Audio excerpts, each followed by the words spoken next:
Hi, I'm Lazaroo-Hood, entrepreneur, philanthropist and family man. This is my podcast, In Conversation With. From the boardroom, back to the beginnings, to the present with my guests, talking about business, family and sport. Today I'm having my podcast at this amazing Titanic Hotel. It is the World Travel Awards 6th time in a row hotel across this island, and we're so proud to be meeting Shane Smith. Shane Smith is an inspiration to me. He's an inspiration to all the hospitality. He's a captain and an amazing friend for me as well. I can't wait to hear his stories today. Shane, thanks for joining me today on my podcast. It's amazing you as the celebrity of YesChef. Thank you and so the much. fact of the island of Ireland to celebrate those heroes of the hospitality industry. Today we're in the Titanic Hotel. One of our major award winners in our Irish Hotel Awards programs as well. Well, I can't get over the fact that these guys have won 6 consecutive awards under the World Travel Awards for being the leading hotel in Northern Ireland. So thank you for meeting me here. Not at all. Let's go for a walk and have a chat. Absolutely. Looking forward to it. So Shane, talk to me about your childhood from the beginnings all the way through to business today. Well, I suppose one of the most important, most influential persons in my life was my dad. Back in the day, he got me a job in a shoe shop on a Saturday. I always had money in my pocket. Yeah. That's a great inspiration for anybody in business. When you're able to buy 20 smokes and the other guy beside you is trying to get the butt off you, you know, you're doing something a little bit better. And then he had his own business too, so he made me work in his own business. And my payment was the use of Mammy's car. Yeah. But she got priority. So if she wanted to go downtown for a pound of sausages, Shane had to get out of the car. And what's your daddy do? Daddy was in, it's kind of a dead trade. There was credit drapery, so it was like pound down, penny a week. And so I would have to go around and knock on doors and sell whatever and collect money on a weekly basis. Build your personality at the same time. This completely built my personality. I remember one of Dad's friends called up. He the very first time I saw him, he knocked on the door. I answered. He says, "Is your daddy coming out to play?" And whatever way I responded, and I was only about 14 or 15 at the time, and he said to my dad, he was the manager of AIB Finance in Drogheda, and he said to my dad at the time, "See that guy? He's going places." I was always just chuffed. And you so have. And he saw it. I think it's amazing. Well, we've done okay so far. So the childhood almost set the foundation for your the award ceremonies as it is now, and the personality that you are. And Yep. as I say, the king of hospitality of the island of Ireland. Thank through you the again. hospitality. Yeah. Well, I think being able to go up to somebody's door and knock on it and ask them for money.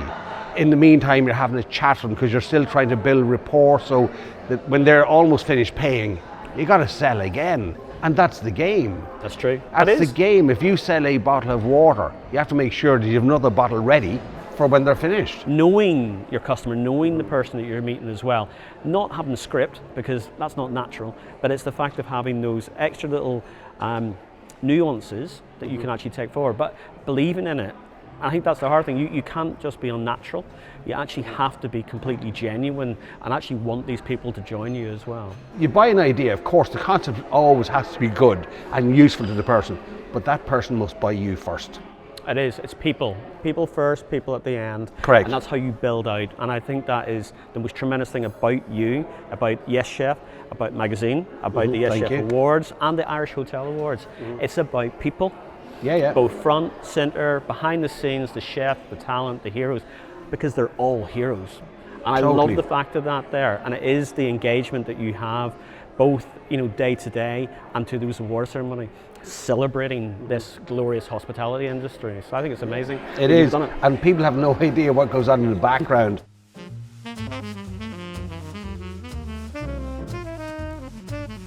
Your background to your achievements, the successes that you've had, I suppose nurturing those successes to the now amazing YesChef Awards, Thank you. which covers the whole island of Ireland.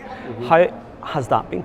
Little acorns, I suppose. My first business venture was when I was 22 with 2 other guys. And I thought it was the big boy, you know, Billy Big Balls, that type of thing. And sadly, we did well for a couple of years, and then I bit off more than I could chew. And I suppose that's a big life lesson. I had a big debt to pay back, and I paid it back. I went into the nightclub game and made a lot of money in that. Now, it wasn't my business, but I got very well paid, and hence I could actually pay my debt. And then I stumbled across another guy called John Lyons in the publishing world. Now, I'd originally come from advertising, and he got an opportunity to publish in Belfast. He saw me and he thought, there's my protege. And it's very important that if you get an opportunity to be a protege, you're not a little boy, you're being brought up. It's also the mentoring. Oh, it's totally having a mentor like that. Honestly, this guy told me in 2004 that the mother of all recessions is coming. And he was in construction. He was way, way bigger at this stage, right? But he was in construction. He said, I'll be out of this by 2006, 2007. And he did. I won't tell you how much he got out of it, but he got out with fortunes. And he knew it was coming. And he told me it would be the longest recession globally ever. Well, the construction industry, you know, that is an absolute key to knowing when a recession is going to kick in or a boom, because it's so neat towards it. Absolutely. But this guy just eyes everything down to a T. To me, having people that influence you, like my dad, as I mentioned, another guy called Sean McDonald, he took me under his wing years ago and he helped me in various ways and taught me so much. And then, of course, John, who was I suppose, the biggest mentor in my life. And I suppose the business I was in with him got too small for him. It was pocket change. He was multi-million. And now, don't get me wrong, NI Media, my company, it's a nice, successful company. Touch wood, we're still here. COVID was an awful kick in the you-know-what, but we're getting there. And I suppose that's another thing about being in business. You're always getting there. That's true. You never arrive. You're always learning. If you learning. arrive, there's something wrong. I think there's so many youngsters out there and the next generation who really just want to be there already. But you can't. But this is where I say is grab a mentor. Learn soundboarding. I think that a lot of people in today's world, I don't know what it is about education, think that the world revolves around technology. Don't get me wrong, it's ultimately important.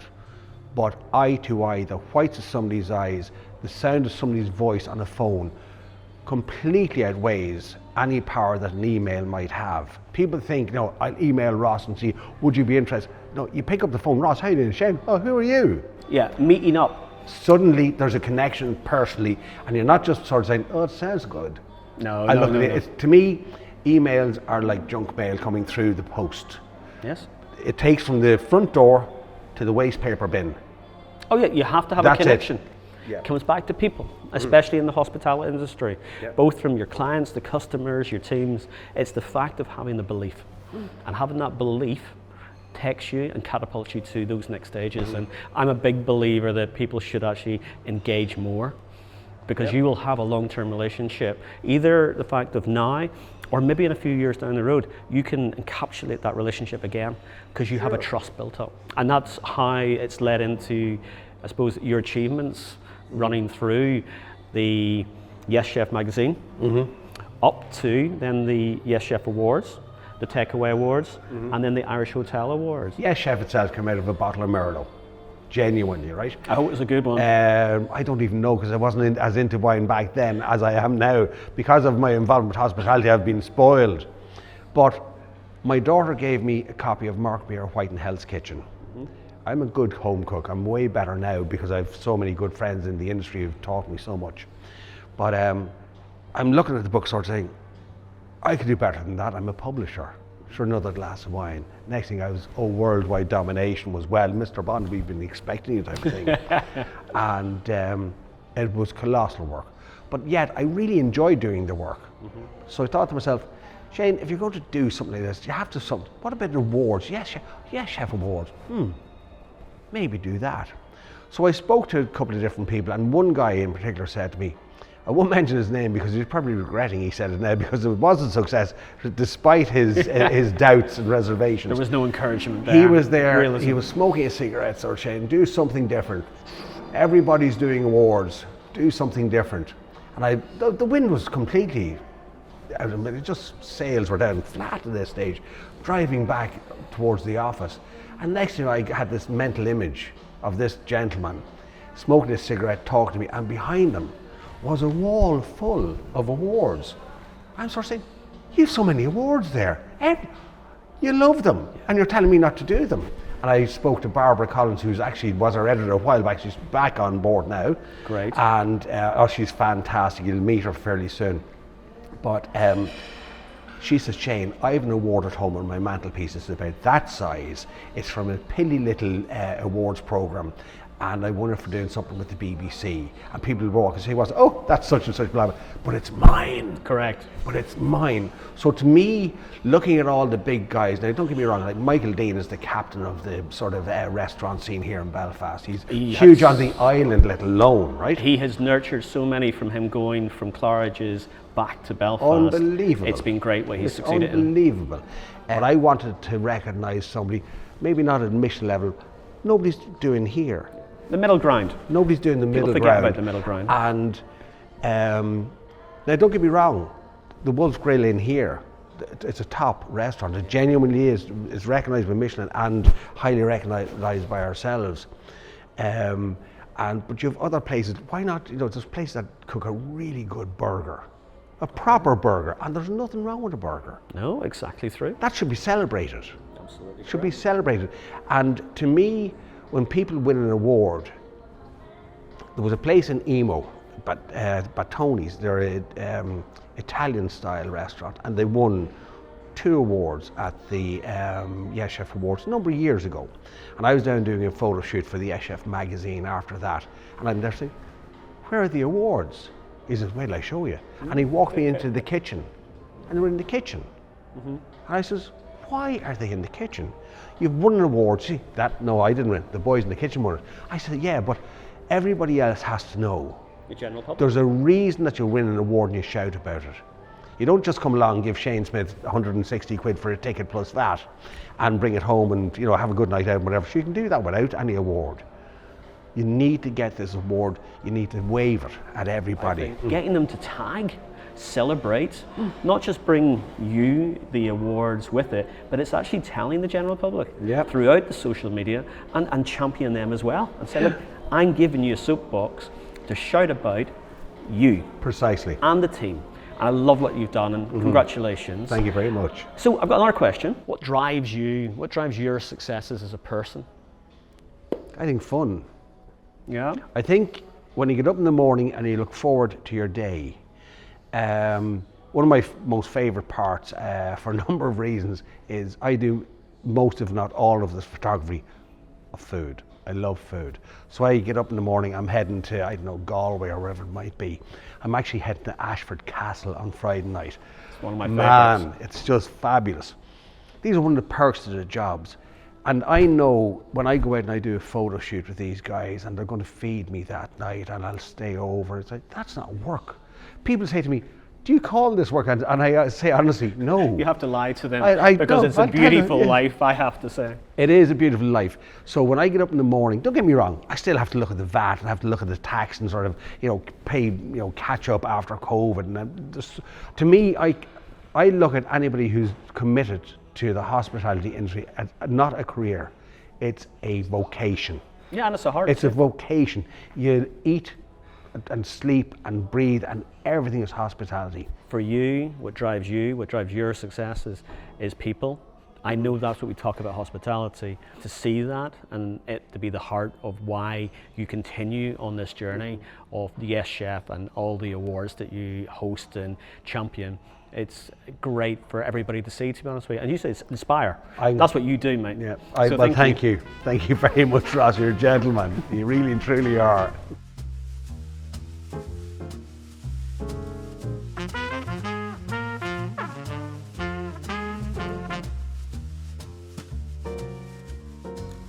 Tell me your 3 inspirational people that you kind of look up to? It's very simple. My dad, followed by Sean McDonald, and the greatest mentor in my life, John Lyons. I think they're amazing, and we've heard a little bit about your dad as well today.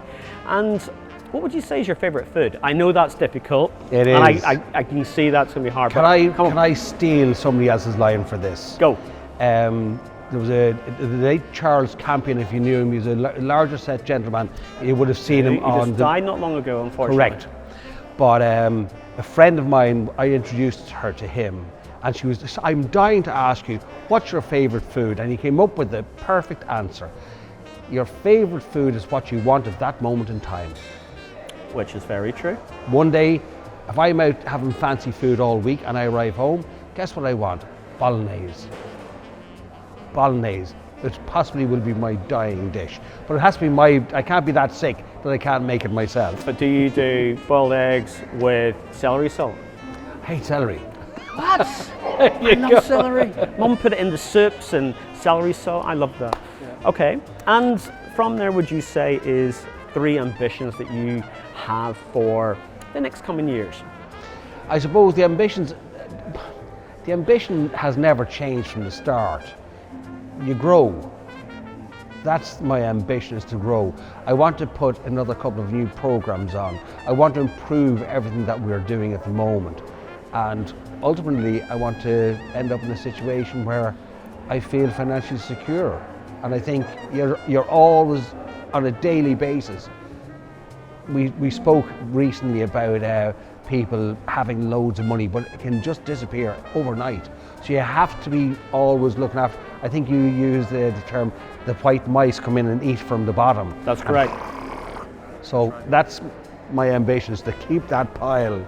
Well, you have to. We're all living longer, and we all want to have a comfortable life. You know, we don't have to live like the celebrities out there, but we still want to be comfortable. I want to live like a celebrity, Ross. Okay.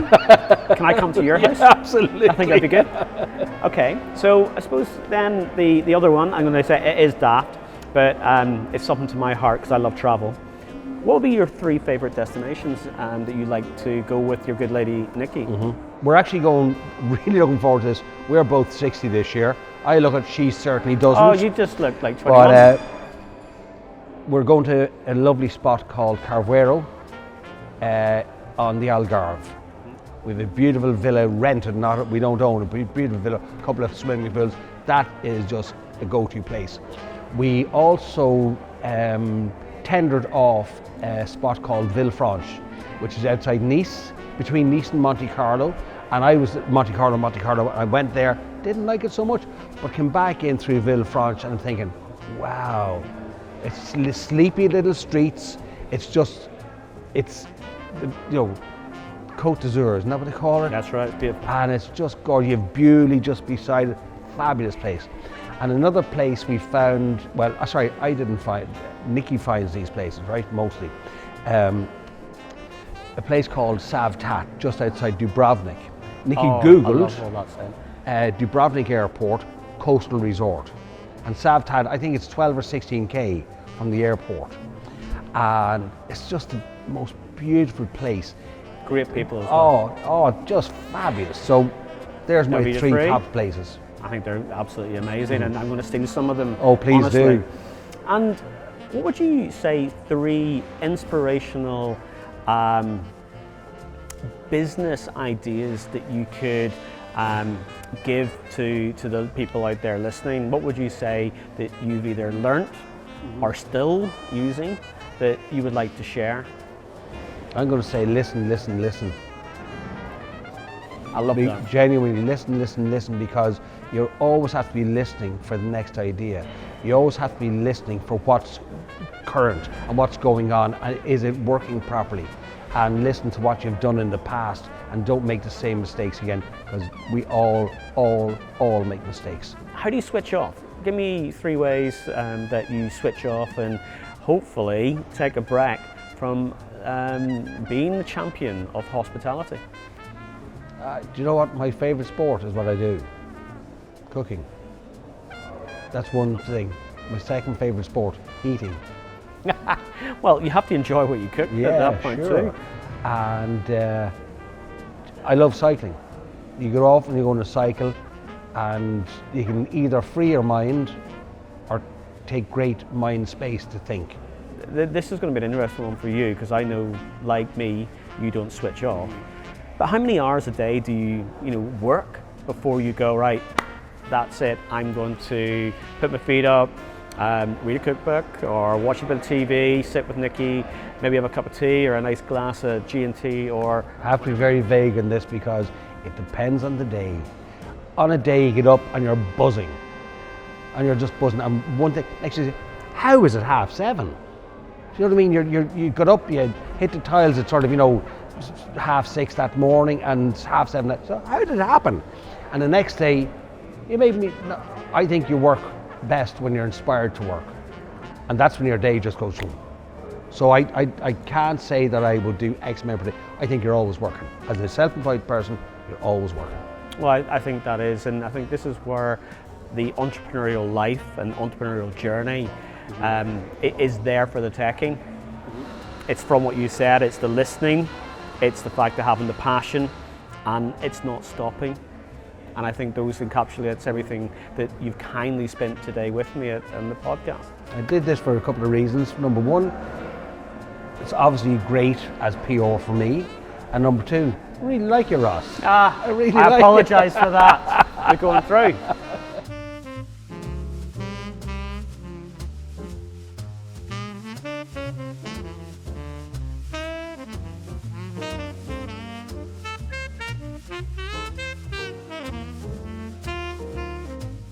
Shane, thank you for today. It's been my absolute amazing. Pleasure. I think the fact that you're able to share the hospitality industry, your beginnings to where you are now, and the family thing, which means a lot. And congratulations to the 2 grandkids, which is amazing, and it means a lot to me with 3 boys at the same point. So thank you. Get in, give me a cuddle. Thank you, Ross. No, thanks, Thank sir. you so much, gentlemen. Always. See you soon.